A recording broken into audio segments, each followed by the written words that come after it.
Thanks, Robin, for putting this together and for all the all the folks that helped to make this happen. I know we had a couple of allies here that were working the phones and trying to drum up support, and I really appreciate you taking an hour out of a very busy day. I know that there's a lot going on. Since moving to Washington, I've become addicted to Politico. I read it every day before I eat breakfast. And so I know how much you guys are all, busy doing, and I really appreciate you giving me your time. And I'll try to make sure that I offer you some observations that I hope will be useful to you day to day in what you're trying to do and in what the folks that you work for are trying to do. And my job is, I think today, is to help you do your job and to help you look good to your members and to help your members look good to their constituencies. For myself, I would just disclose the conflict that I probably tend to agree with one side of the aisle more than another. But I want to offer today something that's purely strategic and tactical, something that can be used no matter which side of the debate you're on and no matter which issue area you're working in. And so I hope that I accomplish that goal with today's discussion. It's always a pleasure to be back here in the Senate. I really love the Senate. I think, the trees are just the right height. I think the ceilings definitely are just the right height. And we try to alternate between the House side and the Senate side. We don't want to prefer one or the other. But I'm really kind of a junkie of Congress, and I love. I've always been fascinated by what goes on here. And one of my favorite sources for information about this, and one of my favorite books, is the three-part biography of Lyndon Johnson that Bob Caro put together about Lyndon Johnson's rise through the House and then his rise through the Senate. And I guess he's working on the book about the presidency. And one of the things that struck me about what Lyndon did was that I think his chief source of influence was surprising and was one that most people wouldn't expect. I think when most people think about an influential member of Congress who can become the youngest majority leader in history, and I think at the end of one term, think about a senator 6 years in becoming majority leader. That's not easy to do, especially back when 50 years ago. We think of the sources of influence, and we think, well, it must have been because he had a lot of links to fundraising. He was good at fundraising from all the Texas oil companies, and that was partly true. It must have been because he was good at negotiating and good at sometimes berating people to agree with him, and that was true too. It must have been because he was good at good at glad handing and good at retail politics back home, and that was true as well. But the real key, I think, to his influence was something that he learned from his two mentors, Speaker Rayburn and Senator Russell, who were both very influential within their own chambers, and Lyndon wanted to be influential too, so he went to both of them, and he said, hey, I got bourbon at my house. You're welcome anytime to come over and drink it, and I'd like to just hear from you how you got to be who you are. And the chief lesson, the first lesson each of these two members of Congress who were so influential that they got buildings named after them told him was, read the Congressional record every day, cover to cover. And that's what he did. And so Lyndon adopted that habit of every morning when he was sitting with Lady Bird over breakfast, and every night when he got back, he would make sure that he had read the Congressional record every day, cover to cover, so that he had the information at his fingertips that he could use when he needed it, when he was talking to people. He wanted to make sure he knew where everybody he was dealing with was coming from. He wanted to know, how he could diffuse their arguments. He wanted to know how he could manage congressional hearings. Whenever he spoke up at a congressional hearing, it was always tactical. It was always planned ahead. There was no, spur of the moment participation for Lyndon. Everything was planned, and it all began with reading the Congressional record. It all began with the power of information, and that's the key point that I want to make to you today: is that information, in a town in which influence is fluid, power is fluid, and it shifts and it's shared. Oftentimes it's the appearance of influence that's more important than anything else, and the best way to develop the appearance of influence is to have the information at your fingertips, and at your members' fingertips and at the committee chairman's fingertips, to really help them to accomplish whatever it is they might want to accomplish. So I want to go through some of the basic sources of information, most of it economic, but not always necessarily economic. Some of it sort of economic policy, which is a watered-down economics for those of us who aren't economists, where you can find that information, and then how you can tactically and strategically use it to accomplish some policy objective, with some knowledge about the basic institutional constraints on the rulemaking process and on the regulatory process. And so we're going to understand sort of where information comes from today, and we're going to understand also what regulators worry about, what legal constraints they worry about. You know, when a chairman of an agency sits down with their chief economist or their chief counsel, you know, what kind of difficult conversations are going to be had there that are going to constrain the chairman of that agency's behavior and their decisions? And how can you use the tools at your disposal and the tools of your boss's disposal to help shape that process after the bill leaves the Congress and starts to be implemented? So that's what I hope to sort of get to today, and I hope to be able to offer to you today. So first thing you got to be aware of is what rules are being made. Particularly, I know in my own area in the Dodd-Frank Act, it can be hard to keep up with what rules are being adopted and being considered. And we've offered in the slide just a couple of sources of information to you about rules, where rules are at specific stages in the process, so that you can know when to get involved, because there's a lot that you can do as member of Congress long after the legislation makes its way through. You can send letters to the chairman. You can speak up at hearings. You can speak up at appropriations hearings, which is also obviously always useful, and agencies always worry about that. So you need to know what rules are being proposed and what rules are in advanced stages of the rulemaking. You also can, I think every link that comes here, everyone that wants to talk to you, everyone that wants to share information with you is a channel that you can use to your benefit as well. So I think it would be useful, for example, if you determine whatever sources of information are useful to you, I think it's important to have a back channel to them to get them involved in the process as well. So if I was working on a Dodd-Frank implementation issue for a member of Congress, I think I would say, not only should we, there are some instances where we should get involved, and some instances where we know something that we need to share with the outside constituencies to get them involved in the process. Sometimes it's better if it comes from someone else other than you. Sometimes it's better if it comes from your member or your chairman in the form of a letter to the agency, or just in the form of a speech, or a quote in the paper. But to do that, keep it, I would suggest, in addition to reading the congressional record every day, taking a look at what rulemakings are up and what comment periods are open, where the agencies are taking official comments that have significance in the rulemaking process.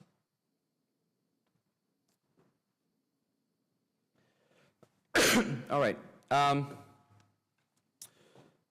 offer a little summary of the rulemaking process, basic administrative law. It's not the sexiest law course there is, but I think it's probably actually the most important for what goes on in D.C., administrative law. The Administrative Procedures Act requires a process for agencies, both executive agencies and independent agencies, to engage in rulemaking. There's a strong encouragement, if not a requirement. In some cases a requirement, in some cases just a strong encouragement of notice, an original notice of the rule, so a sort of draft of the rule that the agency intends to put forward, and then a comment period before the adoption of a final rule. There are some exceptions to that, where agency action could maybe accomplish something through other than a rule, sort of an interpretation of prior rules or something. But for the most part, the typical process is a proposal, an extensive comment period of 60, 90 days, or sometimes longer than that. And members of Congress can be particularly effective in just having agencies hold the comment period open for longer, because one of the tactical tricks agencies like to do if they're worried about comment is they try to have a minimal comment period so that no one really has time to respond to some of the new things in the rule. And so extending that comment period and delaying the rule can be useful in allowing for more extensive comment, and also maybe tactically, bring you into an appropriation hearing that's upcoming or something that can also provide some other useful levers to pressure the regulators. And then after a final rule is adopted, there's always the prospect of litigation. There's always the prospect that private parties will challenge the rule that's been adopted. It sort of depends on the agency. The independent agencies all have operative statutes that tell them what they have to consider when they're doing a rulemaking. Some of them are more binding than others. We're going to talk about at the end of the hearing a pretty binding constraint on the Securities Exchange Commission to consider the efficiency and capital formation effects of its rules. Some agencies, the constraint is less binding. For example, the Consumer Financial Protection Bureau has a constraint that's fairly open and amorphous, and I think that I would argue the Commodity Futures Trading Commission also allows the Commission to prevent any speculative activity without really defining what speculative means, and so it's easier to challenge some agency rules than others on the basis of faulty analysis. Now, this is private party challenges in court, but you need to think about that, because everything that you do from the initial hearing to the speeches to pressuring the regulators during the rulemaking process can affect subsequent litigation. And so you need to think about the fact that you're not only building a legislative record, but you're potentially building a judicial record to challenge of a rule. So if you don't like the law that goes through, if you can find some tactical way to pressure the regulators to say something on the record that you think in some way will be useful later on for litigation against the rule, then you can actually do some good, though you're in the minority and though you might be a backbencher. You can actually significantly impact the rule if you can really think of it as a chess game and really think 12 moves ahead, which isn't easy, I know, in the hustle and bustle of your everyday lives, but it can really have a big impact. And it can really be the sort of, a way to, like Lyndon was so good at, spend a great deal of power by just identifying a very small power vacuum and thinking tactically well into the future. After the rule is adopted, and let's say in the life cycle of the rule, there's no litigation brought against the rule for faulty economic analysis or for the agency exceeding its statutory authority, then what I would say is the next stage in the typical life cycle of a rule is exemptive relief. Okay, so the agency looks at the impact of the rule and considers requests from private parties for what's called no action letters at the SEC. Other agencies have other typical types of letters that say, look, there's a letter from some private party's lawyer that says, hey, we're impacted by this rule. We don't think that Congress or even the regulator intended to stop this deal that we want to go through or this type of plant that we want to build or whatever. So we don't think it was intended to be affected by this rule. But let us, before we do this deal or buy this plant, let us ask you, what do you think? Do you think what we're doing is legal or not? So the agencies will get no action requests, and they'll think about them. And at first, the lower level staff will resolve those issues. But as issues start to coalesce around particular problems, they make their way up to the commission level or the chairman level or the director level. And the agency might decide to do, rather than one-off letters to individuals, a full interpretive release or an exemption exempting particular groups from the rule. And so if you think that far ahead, you can use affect information flows during the hearing and letters from the members that you work for early on to impact that later institutional dynamic pressure to bring exemptive relief. And it doesn't matter what side of the party you're on. I mean, sometimes I would say Democrats probably like to pass new regs. Democratic chairmen like to pass new regs more often than they don't. Republican chairmen probably like to focus on exemptive relief more often than they focus on new regs. Of course, both types of chairmen focus on both, but probably the needle swings a little bit with each of them. But there are cross-partisan issues where Democratic constituencies want exemptive relief from particular rules, or vice versa. So I would definitely think about that as another potential long-term impact of your management of information flows early on in the process and your command of information. So what information are you going to use? Well, I don't want to bore you too much with the economics. I heard a joke the other day from a regulatory economist, and he said, what's the difference between a government accountant and a government economist? The government accountant doesn't have the personality to be a government economist. It can be a little dry, I understand, and you don't have to be an economist to use economics for your purposes. I think that you only need a basic understanding of it, I think, to digest, particularly some of the sort of think tank or the Brookings or the Urban Institute or the AEI type work is meant to be easily digestible by folks like you, even if you're not an economist. I mean, if you're not used to it. Cost-benefit analysis is sort of a science and sort of an art, and it's typically the area where you're most often going to use information in the regulatory process. Certainly in the hearings, you use non-economic arguments as well, but the regulatory process is more focused on the economics than on anything else. It starts on the cost side with basic compliance costs of the rule, right? There's a rule, you have to file these papers, you have to file these disclosures, you have to buy these types of scrubbers for your plant. How much does it cost to file those rules? How much does it cost to implement those scrubbers on the exhaust of the plant? And then you get more speculative, and you still look to important costs, but they become more difficult to quantify, and you get to changes in behavior in the economy, right? Does the plant just not get built because of the cost of the scrubber? But you don't know. You have to get into the head of the plant manager. But maybe you can measure it because you can look at some states that have already done this and other states that haven't, and you can look to the impact, try to measure out, the economists might try to measure out the impact on economic growth of that particular difference across two states that have different regimes. So then you can try to measure the cost of the federal regime, whatever it might be, financial disclosure or environmental regulations or health regulations or whatever.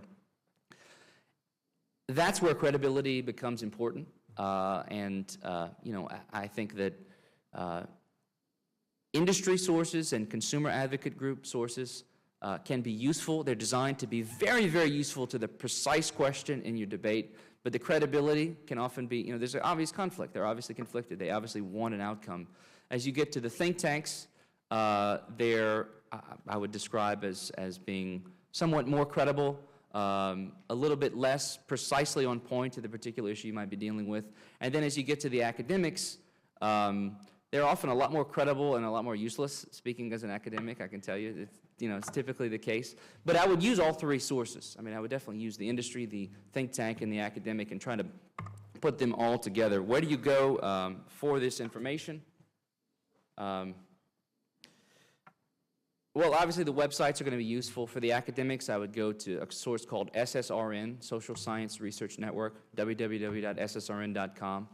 If someone else is invited, a witness to a hearing that's an academic, I would definitely check out everything that they've ever written about this topic and about anything else.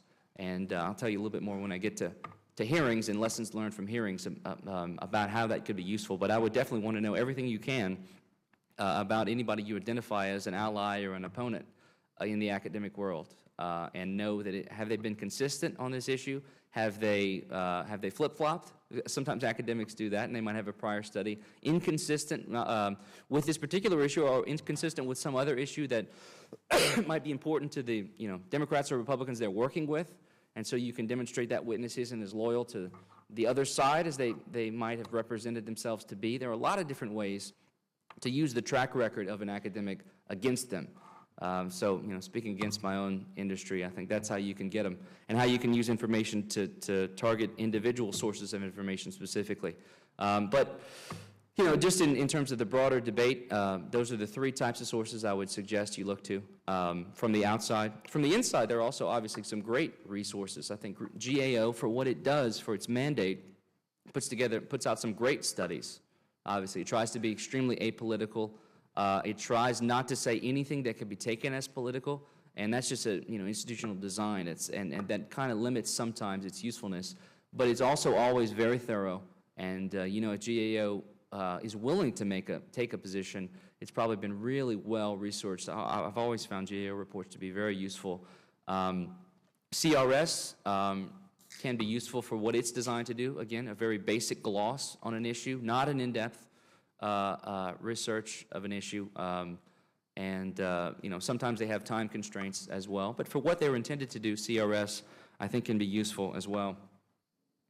So you use that information to look at particular impacts of legislation and of rules. On the cost side, I described a little bit of the basic compliance costs, and then you get to more speculative costs and impacts on behavior, changes in behavior. Of course, if you can connect something to jobs, that's the best kind of data point to have, I think. This rule will create 1,000 jobs or kill 1,000 jobs. If you can get to, credibly, to that final statement, I think you've done your job and you've got something you can run with and that people are going to be really interested in hearing. Of course, all the links along that chain can be difficult to piece together, but I think if you understand the different sources of information and the limitations and the benefits of the different sources, I think you're at least well prepared for knowing what you're dealing with. Direct agency expenditures are obviously going to be relevant. How much is the agency going to need to implement this rule? I think arguments about institutional design can be useful as well. Is this agency we're giving authority to the best agency to implement this? In other words, if it's a civil rights issue, do you want securities lawyers to deal with it? If it's, or do you want environmental lawyers to deal with it? I mean, it's just, cross-agency competencies can always be an easy way to park an issue that might be controversial. You might not want to comment on, but you can just focus on institutional design, and I think that's another area where the economists can be useful to this because they think there's a specific subset of them that think about the design of agencies, sort of spend their lives thinking about this. On the benefit side, some areas are more difficult than others to gauge benefits. I think the most controversial is in health and environment. In part because it starts with, for the regulators, they have to estimate the value of a statistical life. Think about how controversial that is. Now, economists don't mind because they don't think about how things play in the broader public debate, but they have to estimate the value of a statistical life. How much is a life worth? Are we willing to spend $100 billion to save 5 lives? If we make every road guard in America 20 feet tall on the highways, we would definitely save more lives. We know that for sure. But it would cost so much that DOTD has determined that DOT and the highway safety commissions and stuff have determined that it's just not worth it. So you have to have a number. You have to have a number on the value of a statistical life. You'll be pleased to know that most of the agencies estimate the value of our lives at a little over $1 million. That's the value of a statistical life. So that's how much you're worth. Some agencies value people higher than others. The EPA, I think, in some rules has valued our lives at something like $20, $30, $40 million a person. You pull a number out of the air. I mean, that's all you really do there. And then you go from there to make a cost-benefit analysis of these rules. I mean, there's no correct number, I think. And it's politically incorrect to choose a number, but you have to weigh the costs and benefits of new rules. It's a little bit easier in my area, financial regulation. Nobody's dying, after all. I mean, sometimes people jump out of windows in the 87 and the 29 crash, but other than that. But it still is difficult to gauge the impact, for instance, in my area, of the impact of a new rule on, will traders trade more or less? Will the markets become less liquid or more liquid or more transparent? Do investors care about, what do investors care about? It's sort of hard to guess because we can't talk to all investors because there are millions of them. So it's difficult to gauge what's important to investors and therefore required to disclose and what's not. So that's the art and the science and the fudging that goes on both sides of debates and cost-benefit analysis. Skeptics, critics of the discipline say, well, it's just all politics, really. That there's no real intellectual content to cost-benefit analysis. I appreciate that it has a political element, and that there is, there are, just like on the budget numbers that the CBO and the OMB will come out with when they're controlled by different parties, there's space between them. There'll always be space between them. There'll always also be space between the cost-benefit analysis provided by under a Republican chairman versus a Democratic chairman of an independent agency, or a Republican OMB versus a Democrat OMB. But there are constraints on these economists. I mean, they are professionals. Just like lawyers, they are professionals, and they think about their professional reputations when they make these estimates. It's why the head of OIRA is always often it's not,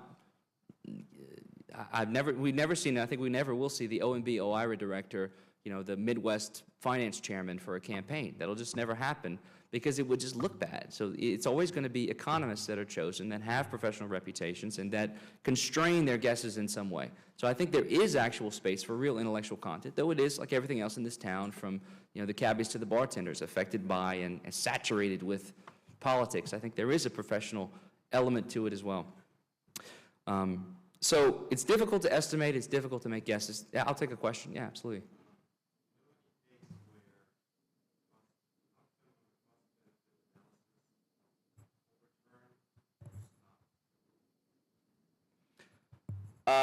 Sure, yeah, OIRA does it all the time. Now you might, yes, the question is, do you know of any case where cost-benefit analysis has overturned a rule? Well, I guess part of the question is by who? So I know of lots of cases where the DC Circuit has overturned rules at the SEC and at other agencies for what the judges determined was insufficient cost-benefit analysis. Most recently, the DC Circuit, the first rulemaking the SEC adopted pursuant to Dodd-Frank was overturned for insufficient economic analysis in the eyes of the DC Circuit. I know of instances where OMB overturns rules on the OIRA, the Office of Information and Regulatory Affairs at OMB, has overturned rules by executive agencies overseen by the President for what it believes were insufficient. And more often, though, it just delays rules and sometimes delays them indefinitely. Or changes them, yeah.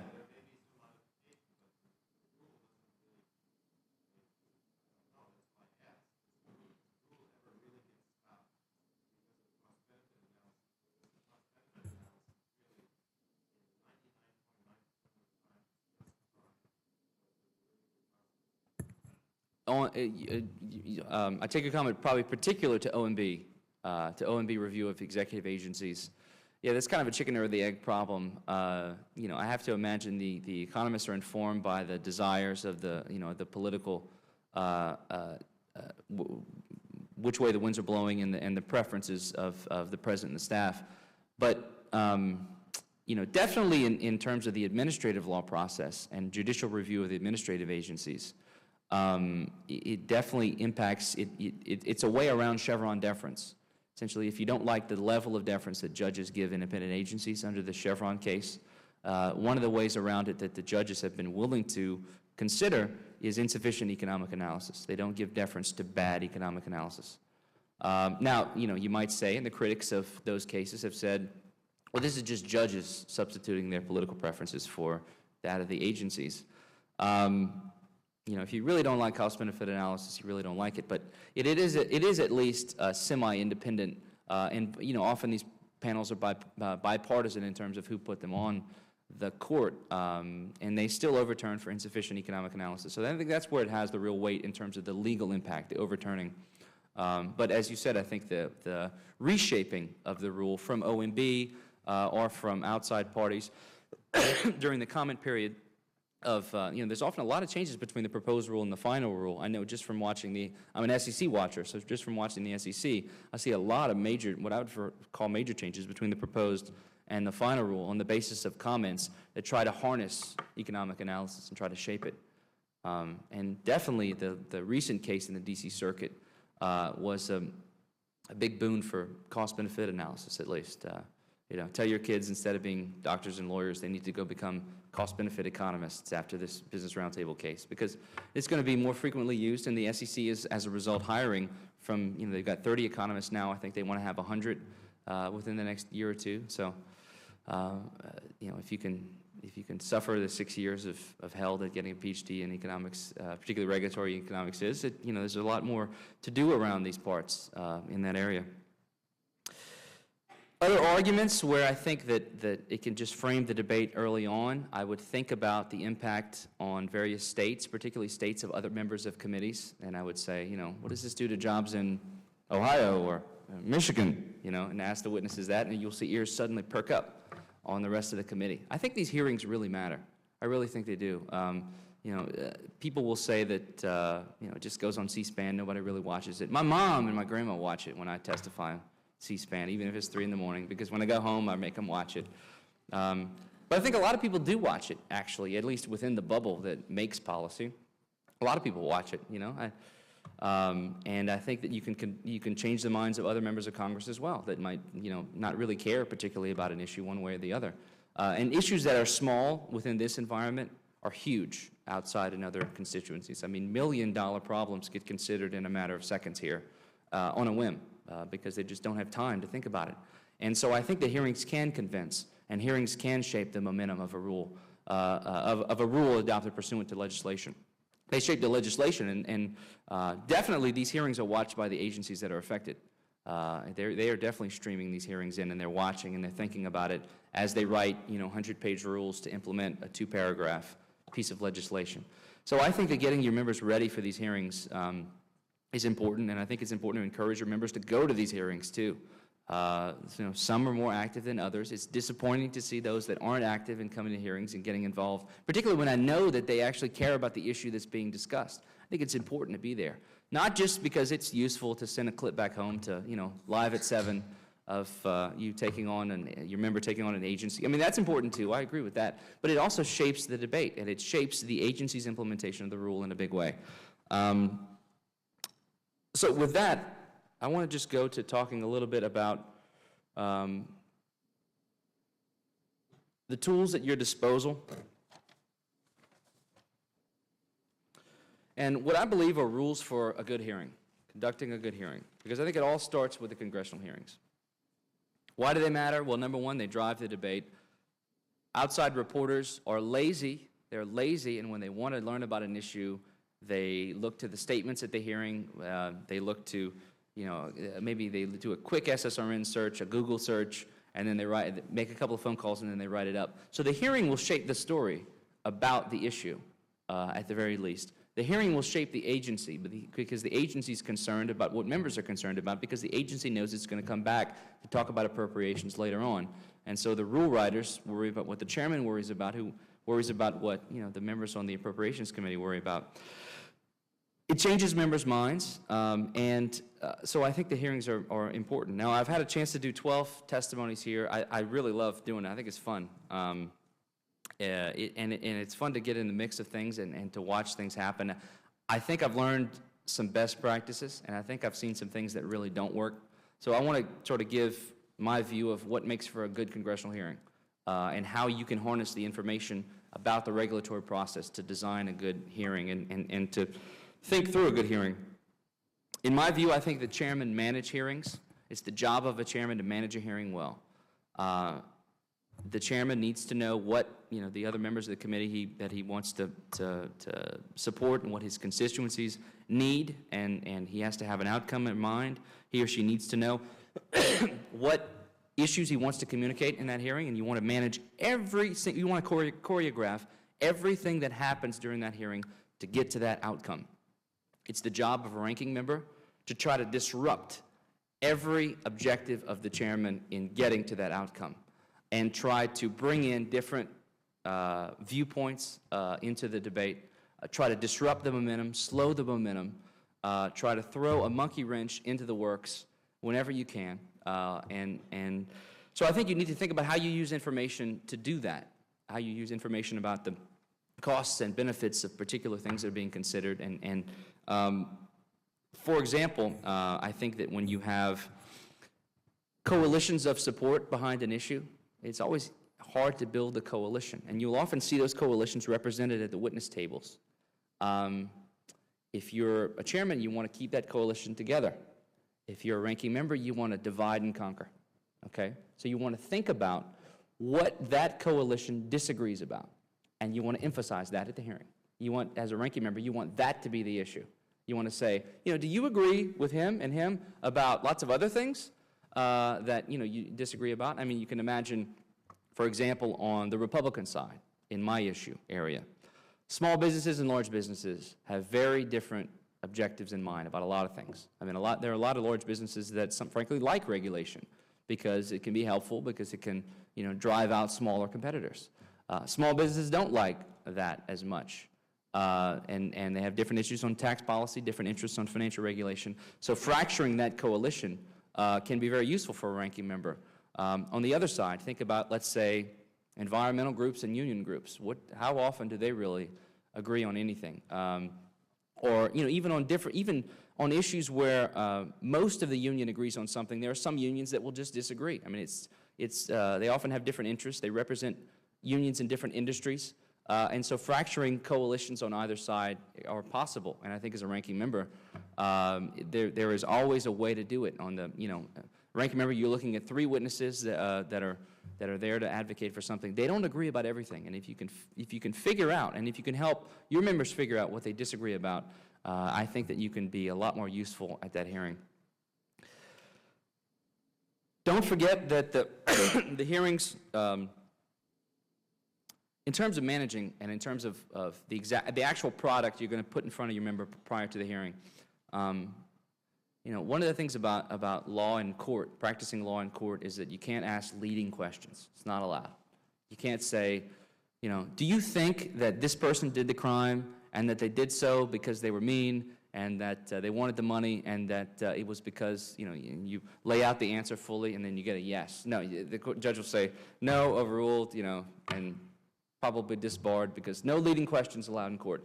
Leading questions are not only allowed, but they are desirable at congressional hearings. You want to, even if the witness seems to be on your side of the debate, you want to frame their answer as much as you possibly can without looking like you're leading too much, but you definitely want to frame it as much as possible so that the answer that they give is useful to you. And it might not necessarily be the case that that witness wants to hurt your agenda at all. They might just have their own agenda that's different. You want to frame that answer. You want to ask a leading question that does not look like a leading question. And you want to fracture coalitions of support on the other side, on your own witnesses and on the other side's witnesses. You want to ask leading questions. You want to know what the answer will be ahead of time, just like in court. This is true in court and in Congress. You don't ever want to ask a question that you don't already know the answer to. One of the things I've seen that doesn't work, that really doesn't work, is asking questions and then yelling witnesses down quickly. I've seen some folks try to do that, and it just looks bad. I mean, it's hard to get a clip from that you can use because you look like a big meanie. And witnesses who yell and fuss and fight also look bad, and you lose credibility with constituencies you might pull over. It needs to be based in information, and you need to look non-biased and nonpartisan as much as you can while being biased and partisan, and you need to keep your cool. And I mean, I don't know that a staffer can keep a member's cool that is a hothead, but to the extent you can do it, I would try to do it. And that mostly comes from preparation, really, good preparation. You can always tell the difference between a member that's been well prepped and one that hasn't. So every question needs to be preordained, needs to be pre-designed, needs to be well-researched, needs to be leading, needs to have some strategic objective in mind. I mean, the last thing you want is a member of Congress up there just thinking off the top of their head questions that they can ask to look like they're involved. You'll get in more trouble. You might as well not go to the hearing at all as have a member doing something like that, frankly. It needs to be a choreographed play designed to accomplish a strategic objective. The other thing it does, beyond the initial hearing, is it creates a legislative record, okay, that can be important in court later on. As judges are trying to interpret the legislation, they look to legislative history, and an important part of the legislative history is the record that underlies the legislation, because it's impossible to write legislation that isn't in some way, at least, vague and uncertain. And so always keep in mind that part of what you're doing at hearings, and also in writing letters and also in giving speeches on the floor, is that you're building a legislative record. Now, some members try to do post-legislation letters. They say, oh, shucks, I didn't realize this was going to happen. And so they write a letter to the agency and they say, by the way, when I inserted that provision, what I intended was this or that. Now that can frame the agency's response. You can maybe scare the regulator into doing something. But once the reg's been implemented, realize it won't have any judicial impact, at all. It's not going to be part of the official judicial legislative record. But everything you do prior to passage will be part of the legislative record and will be used to interpret the law. And if you can pull a fast one while the proponents of legislation you don't like are not looking, you can do some things in the congressional record and the legislative history that can help advance your cause if you're careful and cautious and you use information appropriately enough. And I guess the final thing about hearings and about how to package this types of information is never underestimate the value of a good gimmick. And that can be a visual, it could be a graph, it could be, you know, I mean, I wouldn't necessarily bring in a clown and a donkey, but, you know, never underestimate the value of a good gimmick. Press like it, people like it, they pay attention to it. So try to think about how you can do that. Letters to administrators and to agencies can also be a useful way to harness information to try to get regulators to do something. Now you got to ask yourself, why would you send a letter when you could just do a phone call? Partly because the best kind of phone call to make is after you've sort of raised a lot of hell and you've got the regulator worried, so that they really take your phone call much more quickly. So you've sent a letter saying, hey, look into this issue. I'm worried about it, and my constituency is worried about it because of these facts that I've determined.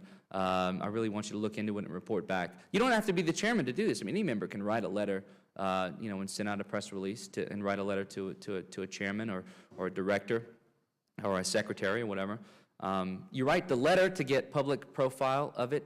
The private conversation, you know, your member does the deal, and tactically, what I would advise simply in writing the letter is that you leave yourself some room. You learn the art of equivocation, because you never want to get cabinet into a position where, you know, you're ardently against something, and then on the call your member says, oh, okay, fine, I'll give in on that. Then it really looks bad if you come out later and say, you know, I'm ardently for it now. So you learn, I think, in the letters to administrative agencies, it's important to keep in mind the art of strategic equivocation.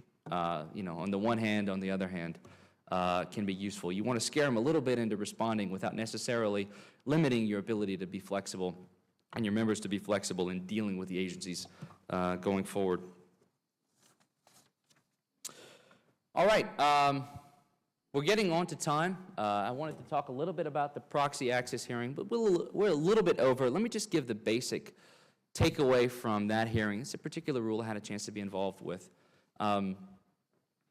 The basic rule was give shareholders more ability to put their nominees onto boards of directors in elections for the board.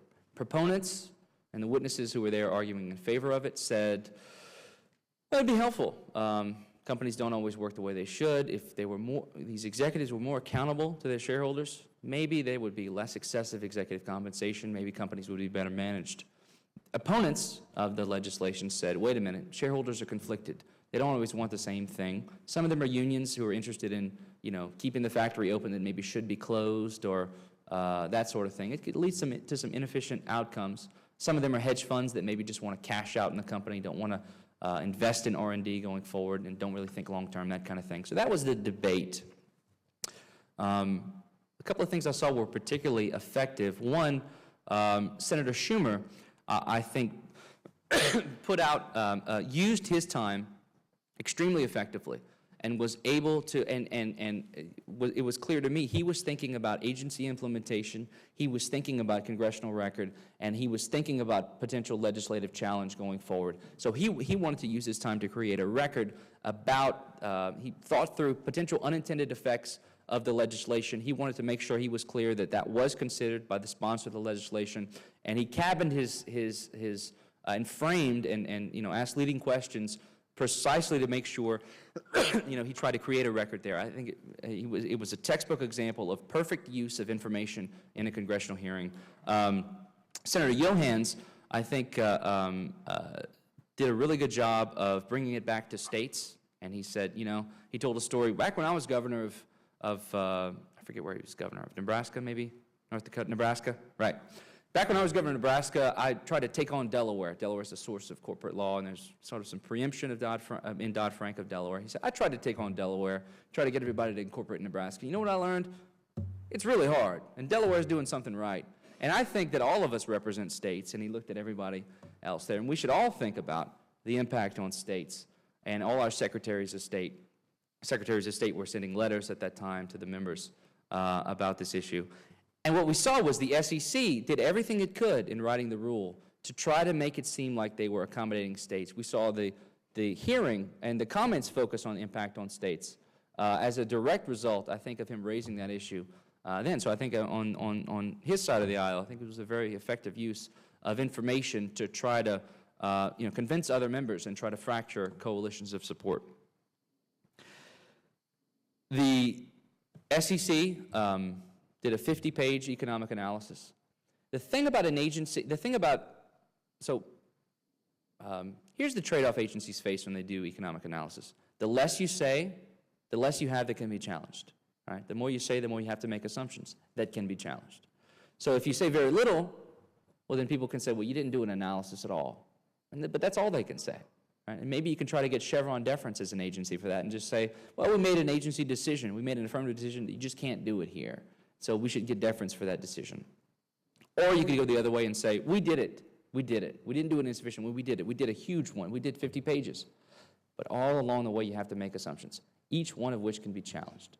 And the SEC opted for the extensive approach, did a 50-page analysis, and the court came back and said, you see what you said on page 21? It's inconsistent with what you said on page 35. You made an assumption on 21, inconsistent with 35. Opened its flank up, I think, quite a lot in the analysis. And one of the things that I think was useful in the member letters to the SEC was that they put sufficient pressure to encourage the SEC to really open up its analysis and open up its flank, I think, quite a bit. It's sort of like a tactical, sending a few troops at different points in the line to cause them to open up the flank. I think that tactic was really helpful to the group in opposition to proxy access when it was subsequently challenged in the D.C. Circuit. And I think that helped a lot in eventually getting the rule overturned in the D.C. Circuit. So I hope I've tried to, not get too much into the weeds about cost-benefit analysis, because I know it can be hard to keep people excited about it. But I hope I've given you enough sort of basics about the sources of information to conduct it, the types of analysis that's conducted, and more importantly, how it can be strategically useful to members of Congress and trying to scare, cajole, influence, negotiate with independent agencies and executive agencies, and making sure that you continue to influence the debate after that legislation walks out the door. Remember Lyndon's lesson. I mean, it's not all about hobnobbing and drinking with contributors and negotiating over legislation and giving speeches. The most important thing a member of Congress does is read the congressional record every day. And if Lyndon did that every day, what do you think he made his staffs do? I don't want to think about the stuff he staffed out. So I hope all of this has been useful, and really appreciate your time.